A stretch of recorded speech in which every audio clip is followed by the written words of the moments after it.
Olá, tudo bem contigo? Espero que sim. Meu nome é Juliana Vanelli e eu estou aqui para mais um momento de reflexão comigo.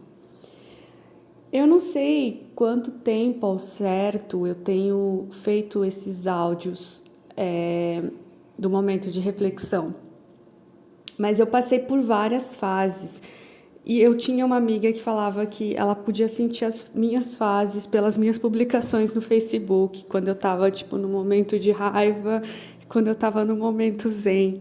Então eu acredito que eu fiz vários áudios já em momentos zen, em que eu meditava antes de gravar o áudio, que eu tinha insights durante a meditação e gravava o áudio, e tinham vezes que eu estava com raiva, daí eu resolvia gravar um áudio sobre reflexão.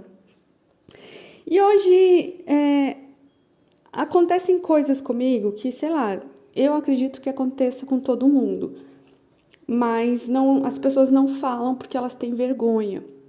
Elas têm vergonha de serem taxadas como loucas, como porque a história aqui dos manicômios no Brasil é bem próxima a nós, né? Não é uma coisa lá antiga.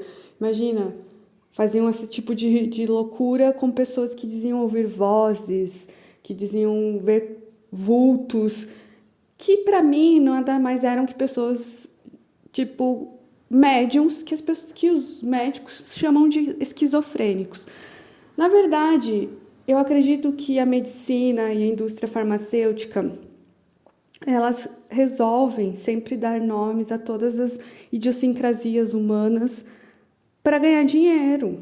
Qualquer coisa que eu tenha que pareça anormal ou não esteja dentro de uma forma social, qualquer coisa que eu sinta ou que eu manifeste é tido como loucura. E isso ainda está em nós, né? Nise da Silveira, nos salve. Porque ainda é feio falar para as pessoas fazerem terapia. Eu comecei a fazer terapia com 17 anos. Eu não faço mais. Eu fiz bem pouco, na verdade. Eu devia ter feito mais. Mas eu via que na minha família tinha preconceito. Ainda, imagina falar que vai para psiquiatra, entendeu? Tipo, é muito preconceito.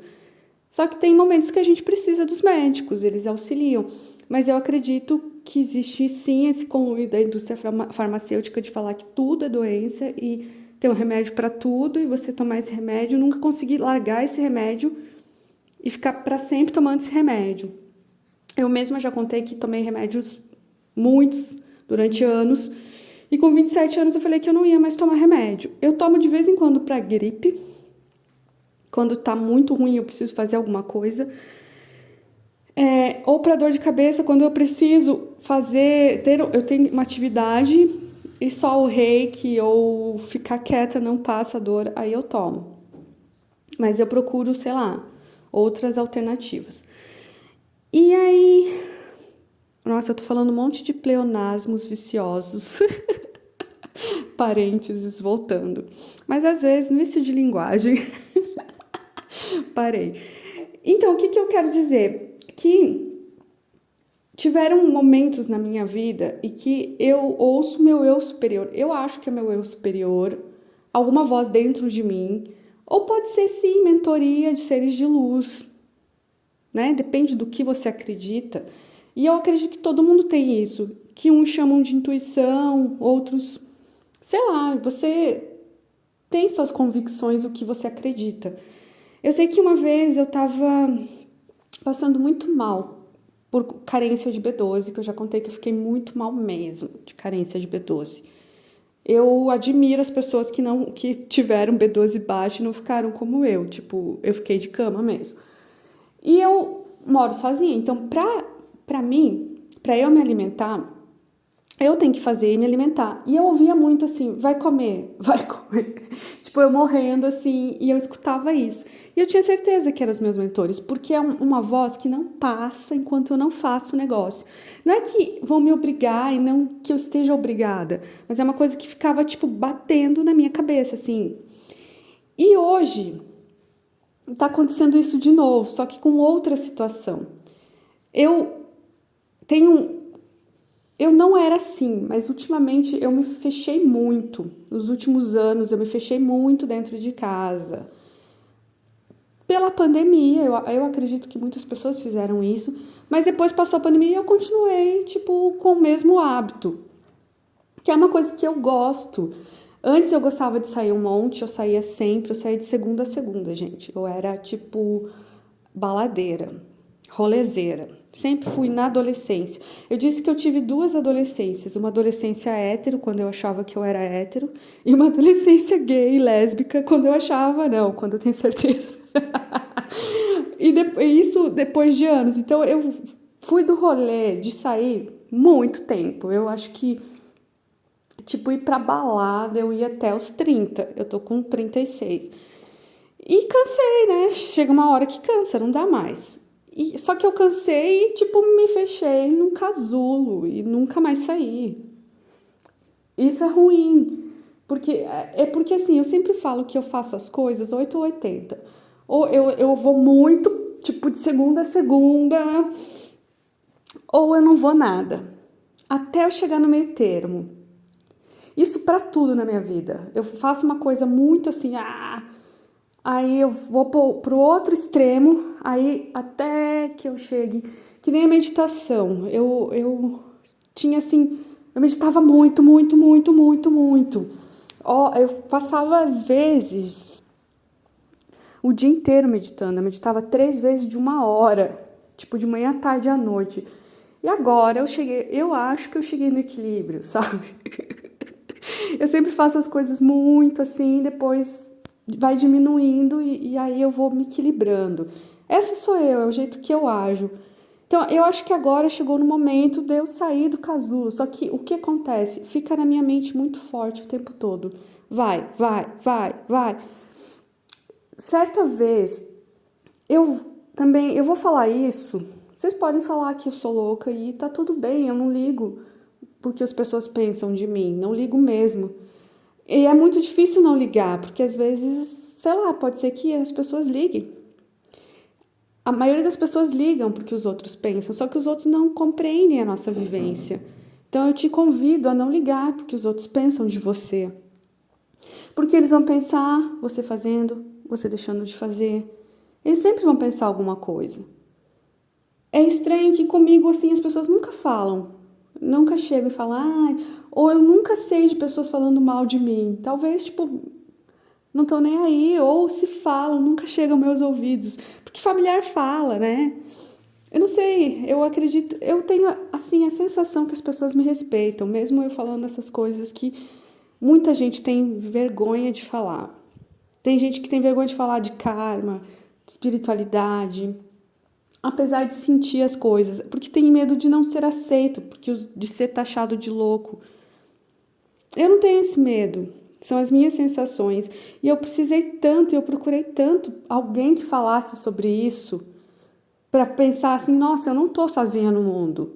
As pessoas também se sentem assim. E ninguém falar porque tem vergonha, você não tá legando os seus conhecimentos para os outros, você está guardando para você, isso é egoísmo. Baba Hariharananda, que é o meu guru, e guru, essa palavra guru, só um pouco ruim, porque se é meio pejorativa em alguns lugares, porque várias pessoas que não eram gurus se puseram esse nome para passar os outros para trás, então tem muito estigma, preconceito em cima dessa palavra guru. Mas quando estuda, sei lá, yoga, guru é aquele ser que se iluminou. E o que é se iluminar? Ter Nirvikalpa Samadhi, que é ficar sem respiração, sem a pulsação, né? Sem o coração mexer e sem a respiração. Então, não respira e o coração não funciona. Parece morto, mas ele está vivo meditando, que é uma expansão enorme de consciência. Samadhi tem vários níveis de Samadhi, tem acho que uns 6 níveis de Samadhi. Então, desde a mais Susi, né, que a gente tem uma expansão de consciência, mas não é tão grande quanto Nirvikalpa Samadhi, que é o que todos os yogis, né, almejam, vão chegar em algum dado momento da vida. Pode ser nessa ou em outras, mas é o que se busca. É como se estar vivo, estar morto, mas estar vivo. E aí tem esse preconceito em cima dessa palavra guru. Mas tem que estudar, gente. O guru é esse ser. Aí tem os upa gurus. Um dia eu acho que eu trago os termos e explico. Que são as pessoas que ainda não se iluminaram, mas que dão aula, tipo uns mestres. E aí eu vou fazer um post sobre isso. Não prometo, mas vou fazer. E ele diz que a gente, na Kriya Yoga, quando a gente está fazendo a prática, a gente tem que ficar com a língua enrolada para trás, que é Chadi Mudra. E aí ele fala que quando a gente tem um saber, a gente não pode ficar na mudez com a língua enrolada para trás. A gente tem que falar.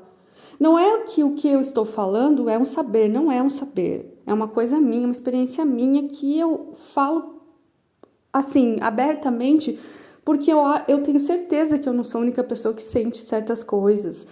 E que se eu falar, as pessoas vão falar, nossa, eu também sinto isso. Eu não sou a única, eu não estou sozinha.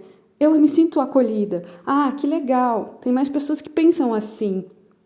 Não é que o que eu tô falando eu super estudei, eu não peguei referência de ninguém, porque a nossa iluminação, a nossa evolução é só nossa. O que eu sinto pode ser super diferente do que os outros sentem. Tem esse porém também. E tá tudo bem. Então, por isso que eu falo. Então, teve uma época que eu via muitos seres de luz. Assim, eu já expliquei que eu vejo com o olho fechado. Parece loucura, parece, mas eu posso acreditar ou não. Mas isso vai acontecer, eu querendo ou não. E uma vez eu vi Sanat Kumara e eu via os seres assim. Como eu não estudei, eu não venho de uma família espiritualista, eu venho de uma família católica, uma família religiosa, não espiritualista, que é uma diferença. Então eu não estudei assim, tipo, grande fraternidade branca. Eu não estudava. E o que acontecia? Eu via o ser e depois eu ia pesquisar sobre ele. Muitos eu via, daí tipo, eu falava, quem é você? Aí ele se apresentava. Daí depois eu ia pesquisar e realmente existia uma pessoa, um ser de luz, com o nome que me foi dito, com a aparência que eu via. Bem louco, né? Teve um dia que eu vi um cara assim, tipo, prateado. Pra mim era prateado, né? E eu ri, eu falei, nossa, você é prateado. Daí eu falei, quem é você? Ele falou, Paulo Veneziano. E eu, quem é Paulo Veneziano, né? Tipo, nunca ouvi falar de Paulo Veneziano. E eu fui pesquisar, e é um cara da Grande Fraternidade Branca. E é o meu jeito, tipo, infelizmente eu não tenho um conhecimento prévio. Foi tudo na prática na minha vida. E essa é a melhor forma, acho que, de obter conhecimento, praticando. E passando pra frente. E aí, Sanata Kumara disse, vá se divertir. Porque tem os Kumaras, né, que são aquelas 3 criancinhas lá, e tem Sanata Kumara. Depois você pode pesquisar.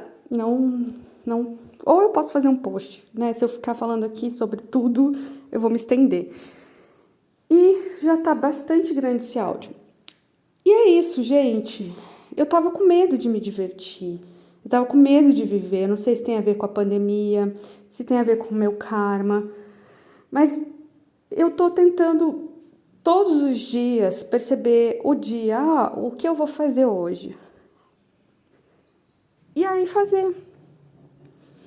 Tentar trazer você pro hoje, como eu disse no áudio de ontem.